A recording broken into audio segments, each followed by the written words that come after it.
The window is officially open. Arsenal, of course, are yet to do much business in the lead up to it, but that doesn't mean that things will not change in the coming days, weeks, and months. We're going to be covering all of it and plenty more. But today, we've got European Championships to talk about. We've got a couple of transfer targets to discuss in the Arsenal Transfer Show.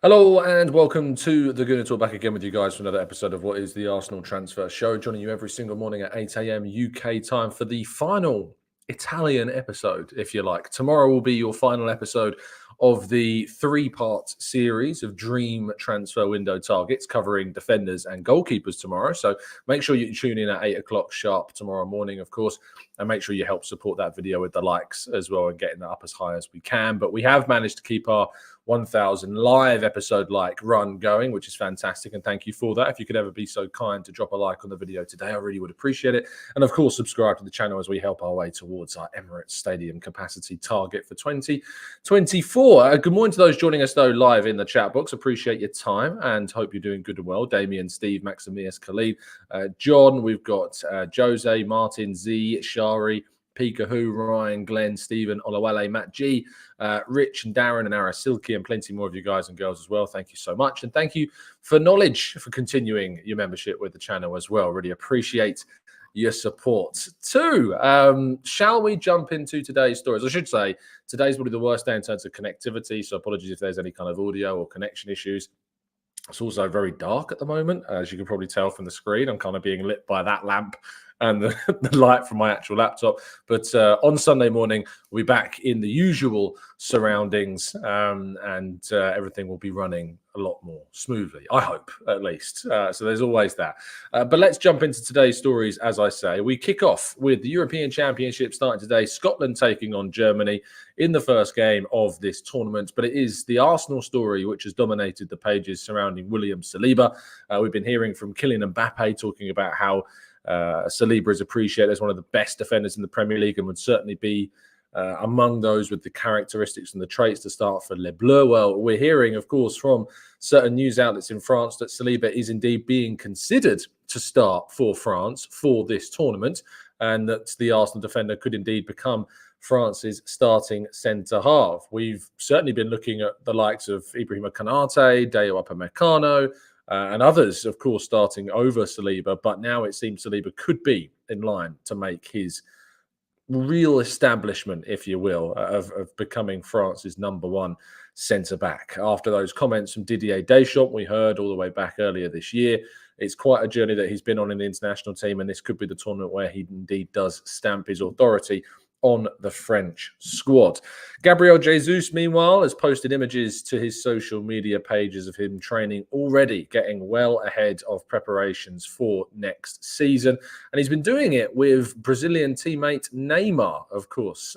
He's been training with him and posting images of the two together, I assume in Brazil. I'm not 100% sure where they were, but they were both posting these images of them together, training ahead of the new season. There seems to be a real determination about Gabriel Jesus to get prepared and ready for the brand new season. And he is, as I've talked about, and we talked about on yesterday's show, about kind of where we see our forwards being, our roster of attackers, and whether or not we see Gabriel Jesus in that roster of players that are and could, of course, be a part of the squad. I personally do see Gabriel Jesus as a part of our striker options next season, as our forward options next season. And so to see him getting prepared and ready and, of course, going through and maintaining fitness over this kind of this off-season, for those that are concerned about this impacting rest, you can rest while still doing some cardio. So I really wouldn't worry yourselves too greatly about him doing some drills and doing some stuff over the summer. You need to stay relatively fit as footballers. You can't allow your fitness to drop too much before you go into pre-season, and you can certainly still rest after you've done a few running drills. So I don't think people need to be too concerned about the need for rest with Gabriel Jesus there. But the transfer window is indeed now officially open in England. Clubs can complete and register new players on their books as we expect things to pick up more so towards the end and after the two international tournaments, both the European Championships and the Copa America taking place over the next month. Some players will want to be focusing on those tournaments, will not be looking to kind of concern or distract themselves with transfer moves until the tournament is finished, which means it could delay business for the likes of Arsenal for a number of their targets, who, as we know, have been involved and will be involved in these two tournaments. So do be patient. Don't start losing your minds if Arsenal aren't signing players until at least a month from now.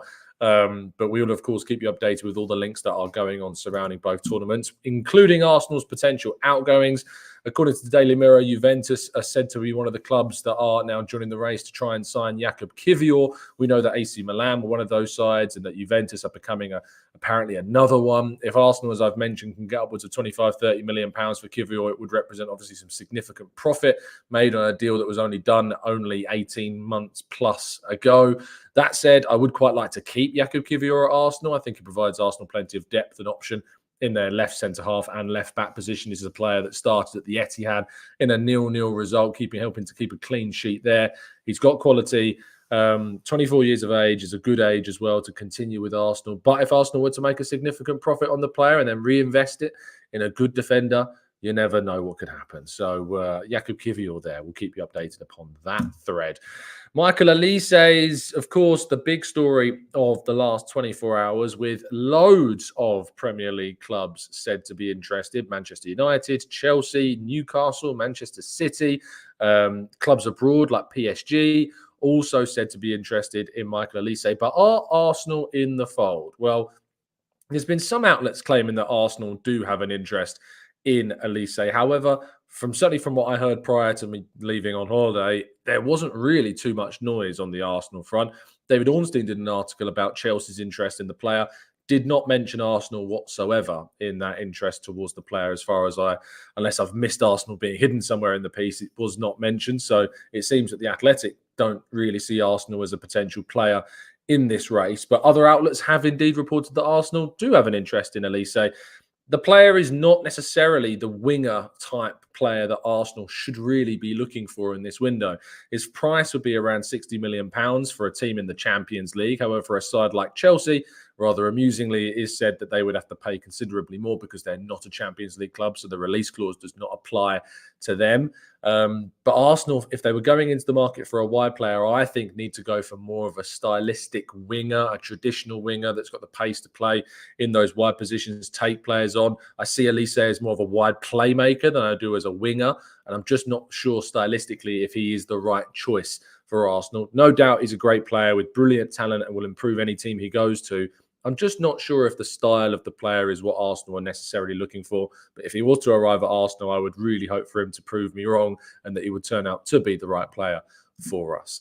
And our final story just to touch upon today, Ed Aarons of The Guardian reporting yesterday that Arsenal are one of the sides keen on Rennes young starlet attacking midfielder Desiree Doue, Doue?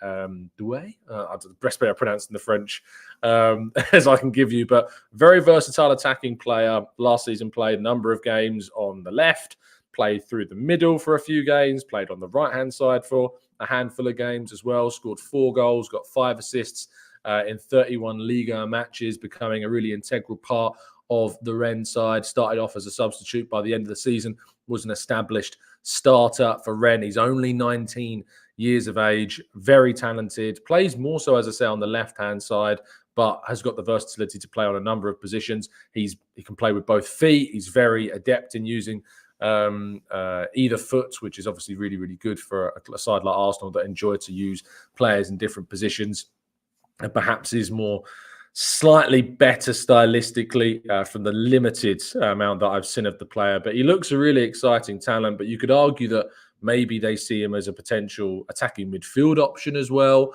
If Smith Rowe and Vieira were to move on, perhaps Desiree comes in to be that option. But who knows at this stage? It's just interest. It's just reports of Arsenal being keen on the player. But it would be probably one of the more interesting deals that Arsenal could do during this window. There are said to be a price tag of around £34 million. That number will ring memory bells for Fabio Vieira, of course, but don't allow that to dissuade you in any way. I recommend doing plenty more research and viewing of Desiree Doue to get a better understanding of who and what he is as a player. The channel is, of course, as always, sponsored by Football Prizes, and you continue to help us by getting involved with the latest competition, which continues to be this signed and framed Thierry Henry shirts. There are only 20 tickets left. Yesterday there were 70. Today, 20. So it is going to be probably, based upon that trend, running out today. So don't miss out on your chance to get some tickets. UK only, as always. Instant win prizes are involved in this. All the details of those down in today's video description link. So go and check that one out. And best of luck to all of you that do get involved. Right, let's go to part 2 and your questions right after this.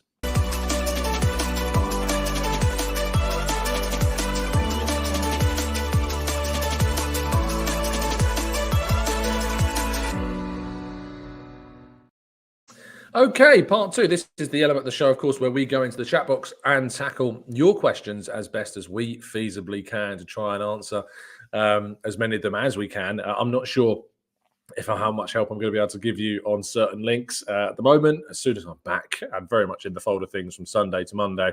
Hopefully, I'll be much more clued in on things. But at the moment, we're very much going off of other reports out there, which is always good because it gives you a better insight into what we're doing and how we're approaching things as well. Let's go to Pedro. Says, how many Arsenal players make the team of the tournament? I'm saying possibly 5. Interesting. So could you get Saliba for France, Havertz for Germany, Rice and Saka for England, and then you got a 5th in there as well? Could Kiwior have a really good tournament for Poland? Could Jorginho do really well for Italy? Trying to think of any that I've massively missed. I don't think David Raya will start for Spain, so I don't think he's going to be in the fold necessarily. Outside of that, I'm struggling. So yeah, maybe one of Kiwior or Jorginho. You never know. Could be the extra 5th player in that, Pedro. You'll have to let us know who your 5 are. Ben says, not sure why we get rid of either of Smith Rowe and Vieira for Doue. They've played more minutes at a high level. Sounds like an addition to the youth team at best. Oh, he certainly wouldn't be an addition to the youth team. This is a player that is impressing a lot of teams from the limited that I've heard on him, and certainly would become part of the senior squad. Smith Rowe, of course, still relatively young, 22, I believe 22, 23 years of age. Vieira, of course, 24, still young as well. He's only, of course, a generation, if that, below those two. So I don't think necessarily it's a drastic kind of shift. It would just be like for like, and then you've basically renewed that position with another young, inspiring talent. And it says, Tom, Jesus hasn't even been a goal-scoring replacement for Lacazette. He needs cover.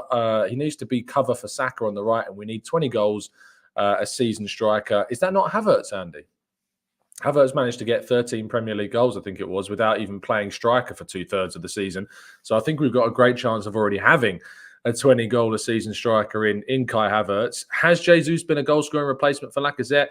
Injuries have been the key reason why that's not happened, in my view. I think if Jesus was fully fit over the last 2 seasons, we would have been seeing a greater return from him. That said, his inclusion has coincided with Arsenal, of course, pushing back into the Champions League and then establishing themselves as title challengers. So I think certainly the replacement of Lacazette by Jesus was a smart one and a successful one as well. P Sharp says, Charles Watson said multiple times that he knows for definite that Arsenal are looking for a moment/creative/can win games on their own type player. Olise in the names mentioned. Is Olise, again, a player that can win games on his own with his free kick ability, his long-range shooting? Certainly he's up there as that. But is he stylistically fitting into Arteta's system? He's got that ability. I'm just not sure whether he fits seamlessly into the side at this moment in time, nor is he an immediate starter for Arsenal as well. Jay says, hi, Tom. Has the Osimhen talk disappeared then? I keep seeing the odd post on Twitter, but no big reputable sources yet. As I've been saying for quite some time, the links to Osimhen have always been a little bit sparse. Suggestions of Arsenal's interest have been there for quite some time, and I'm sure Arsenal's interest is certainly real, but it hasn't ever threatened to turn into anything more than just that. The most likely destination for Osimhen at the moment, it seems, would be Saudi Arabia, rather interestingly.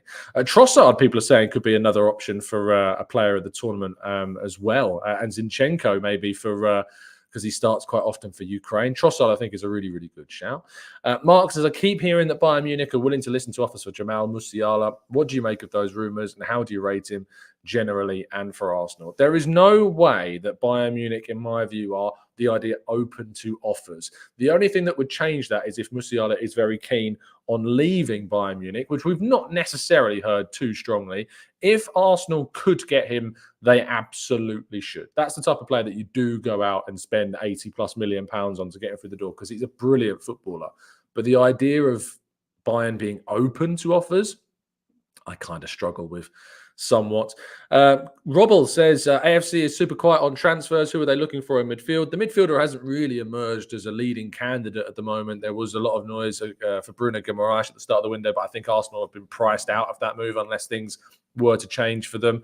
I don't think there's a possibility that we see Bruno Guimaraes really at Arsenal unless they sell a lot of players and Manchester City haven't already secured that deal. So I'd be surprised by that. Fofana has been talked about in the recent couple of days.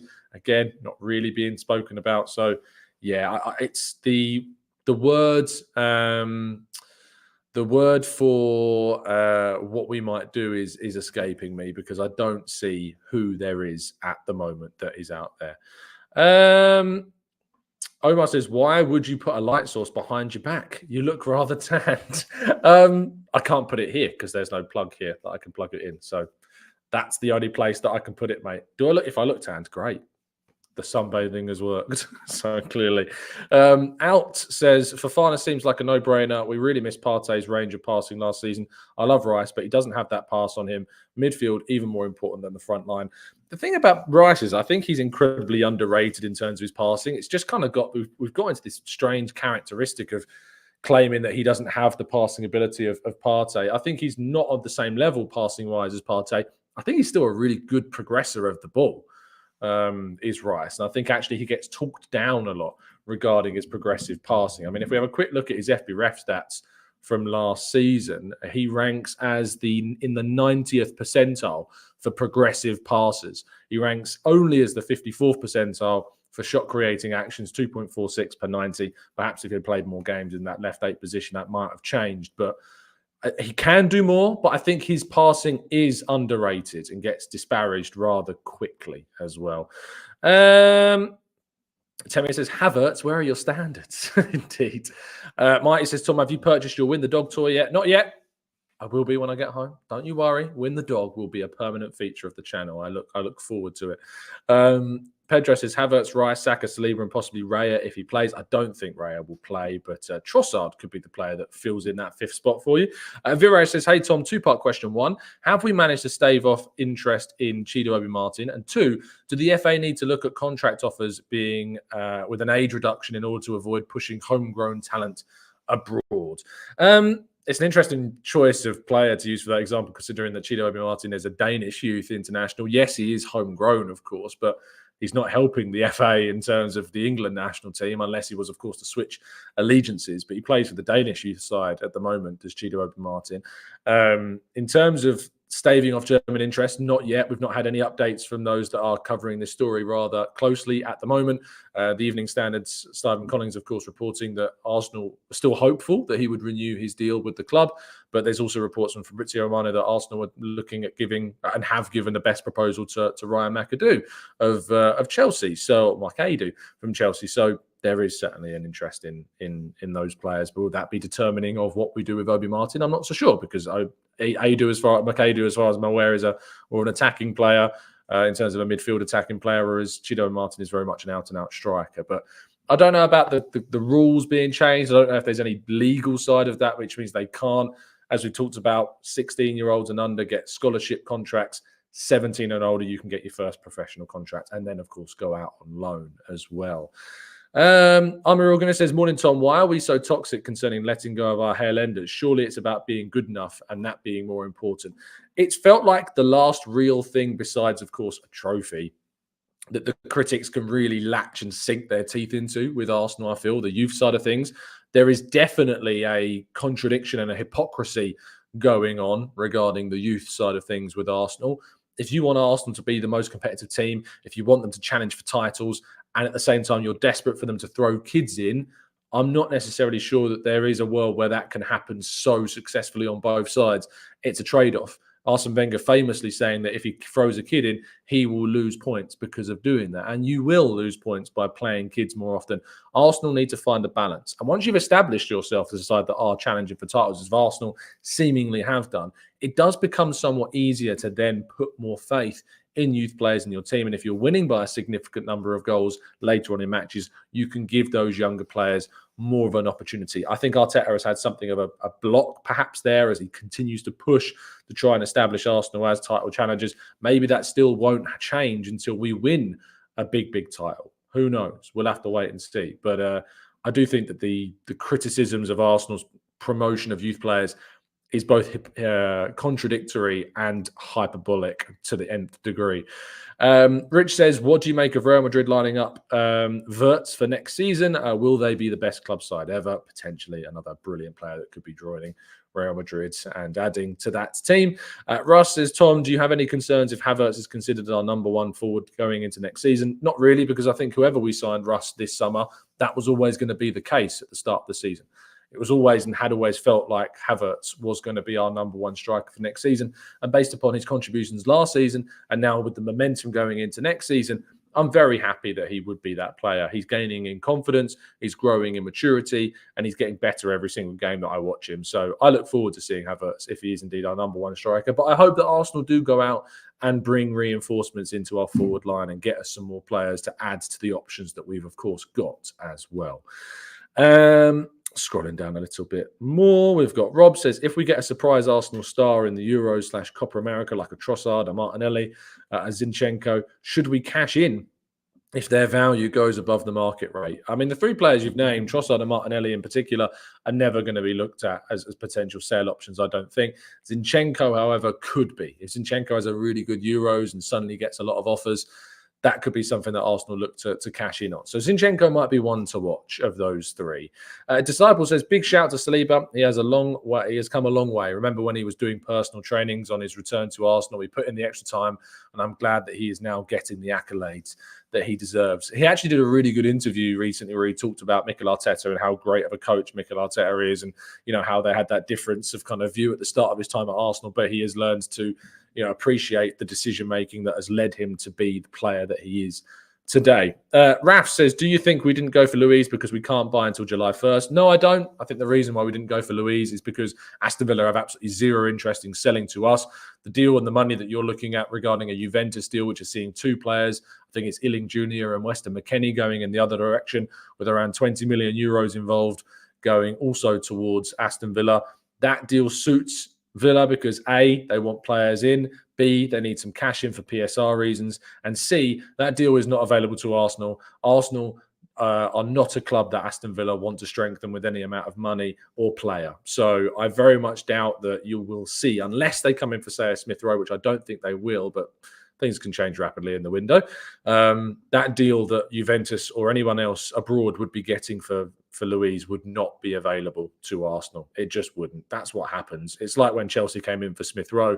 The numbers that were being talked about for Smith Rowe to go to Chelsea were far different from any other club, perhaps other than similar rivals to us, were being quoted for Smith Rowe. So deals are not available at the same fees as they are for others. Baron says agent fees too regarding the Luiz deal, and I also feel like Arsenal is not linked to too many centre mids at the moment because we are undecided about Partey. I don't think there's an indecision about Partey. I think there's a lack of approaches at the moment for Partey, which is obviously changes things. He does dictate a lot about what we do in the midfield market this summer. If he leaves, I think we need two. If he doesn't leave, I still think we need one to come in, and I hope that we do bring a midfielder in. Steve says, after what happened with Sesko, isn't worth the club working with Bireth as a backup to Havertz? Bireth is an interesting one. I think he'll leave. I think that there is obviously already discussions, as far as I'm aware, going on between Arsenal and Sturm Graz. There's also interest from a number of championship sides in Bireth and other clubs from abroad as well. I think he will probably leave permanently this summer after having a very good season as well. So I don't think, Steve, he is of the required level to compete necessarily with Havertz or be a number 2 or even 3 centre forward. He has had a good season in Austria, but I'm not sure he is of the level at the moment. Roy says, Tom, have you heard the controversy about the Palace and Wolves shirt sponsorship for the new season? I did watch Rory's video yesterday, which I think he rounded up pretty well. In fact, I have seen this controversy. Yeah, so if you haven't seen it, I recommend going and watch Rory Talks Football's little clip about it, which I think was doing the rounds yesterday. It seems pretty weird, doesn't it? And I heard what he said. He said something on the lines of, if Man City were doing this, everyone would be talking about it. But because it's Palace, it's not. It is very, very strange and slightly concerning if indeed they can get away with seemingly what is going on. But yeah, it doesn't look great. Paul, thank you for becoming a member, or rather, thank you for continuing as one of our members for the last 4 months. Your support is very appreciated indeed. Roy says, we've already done that one. It put me quite nicely back to where we were in the chat box, to be fair. Amaral Goodness says, Tom, I will get Win the dog for my dog, but won't be in her team as Win is too static. Not enough movement from the Win the dog toy, but she is going to take pride of place in the TGT study, I'm sure. Baron says agent fees too regarding the Louise deal. We've touched on that. Yasin says, personally, I would like us to go for Martson this summer. Would be a great rotation option in the back line. What's your opinion? Again, I doubt that Chelsea would be too open to selling Martson for us, unless it was for a significantly inflated fee. It seems Dortmund are interested, of course, in trying to make that deal permanent as well. And I think he's very keen on going back to Dortmund from the sounds of things. Ty says, hi, Tom. I watched James yesterday and he highlighted out of 15 strikers and wingers out there were more wingers fans would be happy getting, highlighting a shortage of quality strikers. Do you agree? I absolutely agree. This has been a theme of the summer, that there are not an outstanding number of strikers for clubs to go for during this window. And there is not an expectation that there will be an out-and-out striker that just guarantees us goals. And that's just the reality of the window. That might change next summer. It might change in January. We can still do deals, of course, next January if we would like. But there's no point signing a player for the sake of signing a player. And I don't want to see fans getting really angry if we don't sign a striker, because quite frankly, there aren't a plethora of centre forwards. What we do need to do is definitely strengthen the forward line, but that probably comes more so in the form of a winger than it does in the form of a centre forward. Andrew says, an Arsenal page with a photo of an actual Win toy, a Win flanked by two toys of Win. It keeps on appearing on my Facebook. I followed the link and was surprised to see a lot of Arsenal soft toys for many, many dollars. Good grief. It's a lot of money. I'm not going to pretend it's not. You know, there's some of the soft toys that Arsenal sell are for a significant number of money. That said, I maintain that if you are upset by a soft toy, it's a bit of a soft touch, that is. Paul says, I think there is no worries about signing anyone. That said, a keeper if Ramsdale leaves. It does seem Ramsdale will, of course, eventually go. But where is the big question, because Newcastle's interest has seemingly waned and James Trafford appears to be the most likely candidate for them. Maybe things will change later on in the window. Colin says, why would we go for Desiree Doue when we have Nwaneri? Because we may move on Smith Rowe and Vieira and therefore bring in these young guys to be the future of those positions. James says, new subscriber, I love your show. Thanks, mate, and welcome to the TGT family.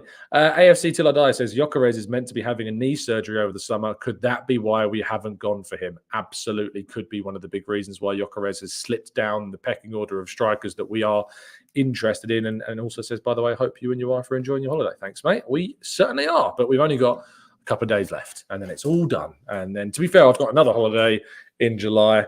It's usually what journalists do. We take our annual leave in the summer because there's no football going on. I'll be going down to the New Forest in July. So if you remember last year, we do usually do this every year. Do you remember last year I was sitting in my car doing like daily morning shows? That will be the case once again. So make sure you would look out for that. John says, do you guys think that Jesus is working his butt off because he knows he's starting the season up front with Havertz likely going far in the Euros? I think that maybe there is an element of competition that's really pushing Jesus to do more. That would make a lot of sense. Cass says, Tom, who did you get in the Euro sweepstakes? Unfortunately, I've been drawn with Albania, so I'll be going out next week with Italy, Spain, and Croatia. I don't think you want to know who I've got in my sweepstakes, because in my friend group sweepstake, I've got Germany. And in the Football London sweepstake, I've got France. So I'm very happy with my two teams for this year's sweepstake. Very much looking forward to that as well. Keith says, morning, all from sunny Spain. My thoughts are this. I love the fact that no journalists have a clue of who we are targeting in this window. The team have done an amazing job shutting it all down. Of course, Arsenal want and always enjoy making things as private and secret as possible. Sometimes things can get out there. Sometimes the club are more open about certain targets and then closed about others. Of course, you do get intermediaries and agents speaking to journalists as well, which do reveal sometimes some real links, but often what you find is those agents, of course, have got their own agendas and priorities, and they want to kind of put names out there as well. So it's always a chaotic time, the transfer window, but it is what it is. Duncan says, Tom, you don't support England. I will be supporting England from a fan perspective, but from a money perspective, I'll be hoping for Germany and France to do me a bit of a favour. I just like winning, to be honest, more than anything. It's more than the money. I just like rubbing it in that I want a sweepstake. Let's go to Tizer says, hi, Tom. I thought Jesus needed another knee surgery after his comments about still being in pain all the time. Players play in pain all the time. Players will not be telling you always, like Jesus has, but players play in pain all the time. It's a very common thing. If you play as much as they do, train as much as they do, have as many injuries as they do, 9 times out of 10, you're playing games with pain. It's very normal. It's not ideal, but it's very, very normal. So I don't think another surgery is necessarily on the horizon. He had surgery twice to try and fix this problem. I don't think necessarily, unless he has a serious injury again, that we'll see another one to fix it. It would be a concern if indeed he did. Guy says, Tom, serious question. Why isn't anyone talking about how big the Adidas logo is on the new home kit? It has been mentioned to me before. I don't know why it's as big as it is, but I know that some people have mentioned its size, and it does seem a bit odd, doesn't it? How large it is, but it's too late to change it now, I guess. From it says, how many outgoings and incomings do you see happening this summer? In short, I see at least 8 outgoings. I see at least 4 incomings. I'm going to say 4, at least 4. And that's not youth team. I'm saying 4 incomings for the senior side. That's what I'm going to go with for this window. Tisa Discuss says, played youth level sports back in my time. Even there, you are always injured. Indeed, it's the way it goes. Gunnarola says, am I biased, or do you also sense a new level of animosity and reticence from Villa and Newcastle when it comes to transfer dealings with us? Of course, because they see themselves as competitors for Champions League places. They are always going to be somewhat reticent about doing deals with the likes of Arsenal. It makes complete sense, and it's not personal, I can promise you that. But thank you to everybody for listening. As I said, this is the last live episode that you're going to see of me in these surroundings. Tomorrow will be the last episode of the 3-part series of our dream summer transfer targets. You'll be hearing from all of the likes that you've heard before: Arsblog, Charles Watts, Sophie, James B, Laura, I'm going to forget people, Alex, we've got Dan Potts, we've got Elliot, we've got Clive, all of these people that you've been hearing from, DG, Doue, Gooner, of course, too. So make sure that you go and check that one out when it drops tomorrow at 8 o'clock. Please help us on our way to 1,000 likes on the video. You really do help us out, and you've really been helping us through this period where I've been away, and you've really been appreciating the work that's gone into providing you content, despite the fact that I am indeed on holiday. So thank you for that, and I will see you live back on Sunday back in the UK, and I'll see you tomorrow morning for our last episode of the 3-part series. Have a fantastic rest of your Friday. Enjoy your day. Stay safe. Stay well. Stay happy and respectful. Enjoy some soft toys. And as always, up the Arsenal.